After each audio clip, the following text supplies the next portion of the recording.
Assalamualaikum warahmatullahi wabarakatuh. Perkenalkan, nama saya Zubaidi.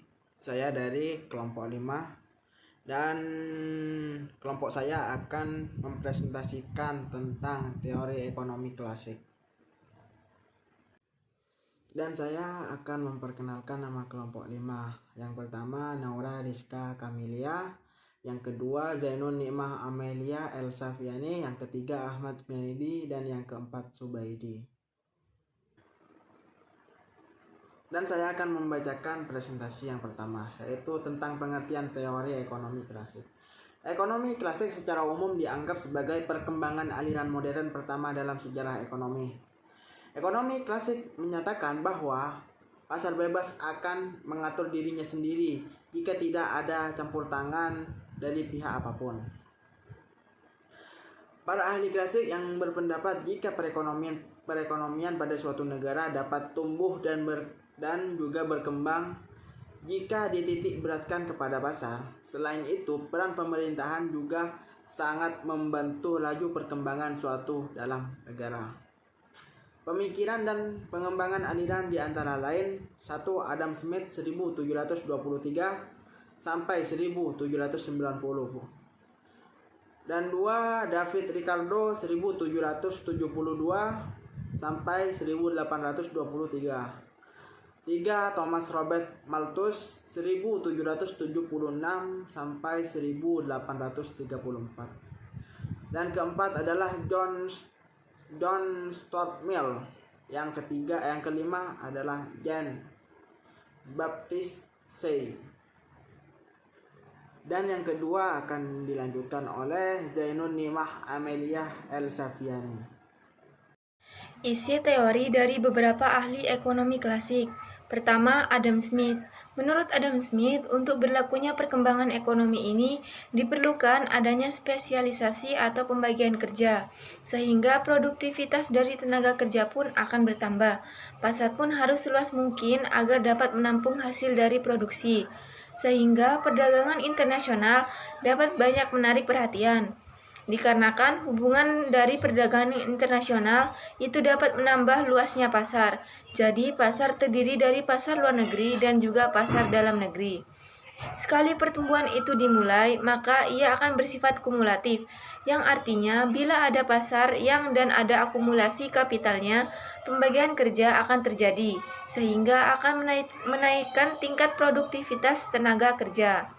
Kedua, David Ricardo menyatakan apabila jumlah penduduknya meningkat terus-menerus dan akumulasi kapital terus terjadi, maka tanah yang subur menjadi kurang jumlahnya atau semakin langka keberadaannya. Menurut David Ricardo, di dalam masyarakat ekonomi ada 3 golongan masyarakat, di antaranya yaitu golongan kapital, golongan buruh, dan golongan tuan tanah. 3. Thomas Robert Malthus. Menurut Thomas Robert Malthus, kenaikan jumlah penduduk yang terus-menerus meningkat merupakan unsur yang perlu adanya pertambahan permintaan, tetapi kenaikan jumlah penduduk saja tanpa diimbangi dengan kemajuan faktor-faktor atau unsur-unsur perkembangan yang lain sudah pasti tidak akan menaikkan permintaan. Turunnya biaya produksi akan menaikkan keuntungan para sehingga mendorong mereka agar terus berproduksi. Keempat, John Stuart Mill. Dalam hal pemikirannya mengenai ekonomi, Mill dipengaruhi oleh Thomas Robert Malthus, di mana pertumbuhan ekonomi selalu diliputi dengan tekanan jumlah penduduk dengan sumber yang tetap. Mill seorang utilitarian yang mencoba untuk memahami kebahagiaan secara lain, di mana menurutnya kebahagiaan bukanlah semata-mata bersifat fisik, melainkan lebih luas dari itu. Dan Mill pun memperkenalkan sebuah konsep kebahagiaan individu yang sebelumnya para filsuf utilitarian kurang menyentuh hal tersebut. Menurut Mill tentunya berbeda terkait kebahagiaan individu dengan kebahagiaan umum. Suara hati menjadi dasar moralitas kaum utilitarian, sehingga akan menimbulkan implikasi di dalam kehidupan sehari-hari terkait hubungannya dengan orang lain. Dan di sanalah eksistensi sebagai makhluk sosial menjadi nyata. Dan presentasi yang ketiga akan dilanjutkan oleh Ahmad Junaidi. Teori klasik secara ringkas dapat dijelaskan sebagai berikut. Yang pertama, kebijakan pasar bebas, para ahli ekonomi banyak meyakini adanya perekonomian persaingan sempurna pasar ahli bebas yang secara otomatis bebas dari segala campur tangan pemerintah yang akan memaksimumkan pendapatan nasional.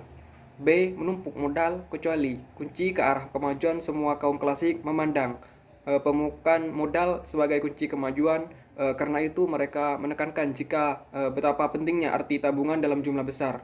Hanya pemilik modal dan tanahlah yang mampu menabung, karena hanya mereka yang menerima upah yang besar yang setara dengan tingkat kebutuhan hidup minimal.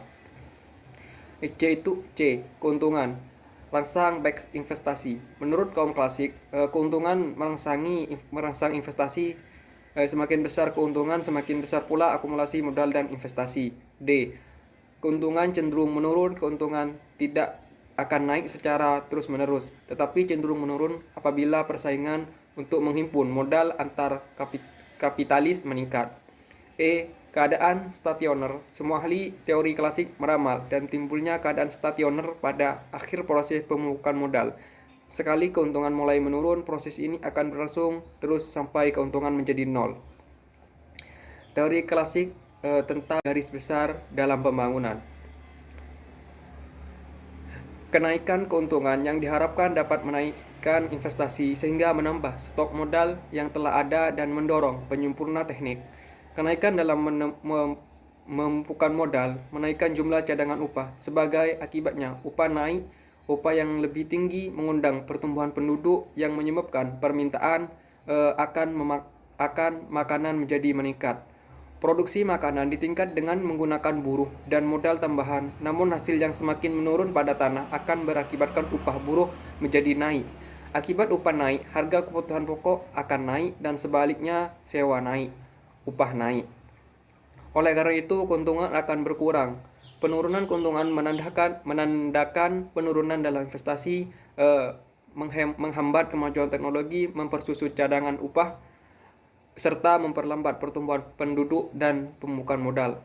Dalam model klasik, hasil akhir pembangunan kapitalis adalah stagnasi. Stagnasi terjadi karena kecenderungan alamiah keuntungan untuk menurun dan sebagai konsekuensi lemahnya pembukaan modal.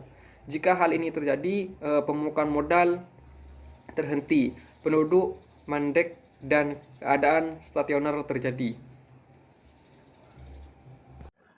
Dan presentasi selanjutnya akan dibacakan oleh Naura Rizka Kamilia. Beberapa kritik tentang teori klasik dalam ekonomi pembangunan. 1. Mengabaikan kelas menengah. 2. Melalaikan sektor publik. 3. Meremehkan teknologi. 4. Hukum yang tidak realistik. 5. Pemikiran keliru terkait upah dan keuntungan. 6. Proses pertumbuhan yang tidak realistik. Sekian presentasi dari kelompok kami. Jika kurang jelas, maka silahkan bertanya kepada kelompok kami.